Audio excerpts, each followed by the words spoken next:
Alright everyone, just a quick update.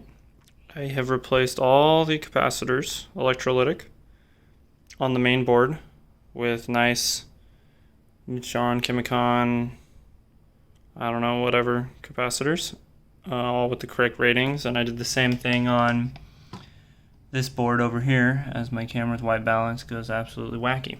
So I'm doing that in an effort to reduce the humming noise, and when I plug it in and fire it up for the first time, I'll show you guys and let you know. Alrighty, here it is, all put back together. Everything's buttoned up, no battery, and we're gonna plug it in for the first time and see what it sounds like.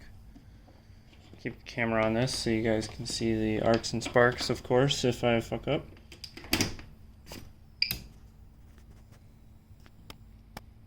Nothing yet. It's awake.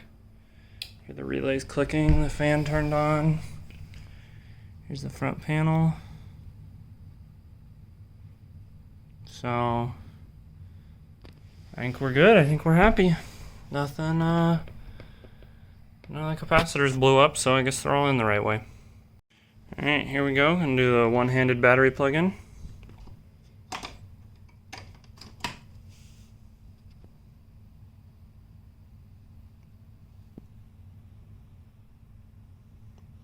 Nothing yet. Oh. There we go. Found the battery. New battery installed. No. Here we are on utility. And yeah, I'll say it's significantly quieter than before I did the capacitor replacement.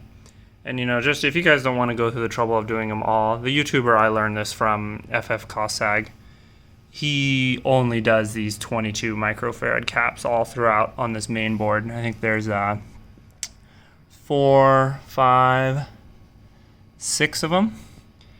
And he says those fix the humming. But yeah, this thing is, I mean, the fan is louder than the humming now, so it's pretty darn quiet. I'm really happy with that. I'll finally be allowed to run it inside the house.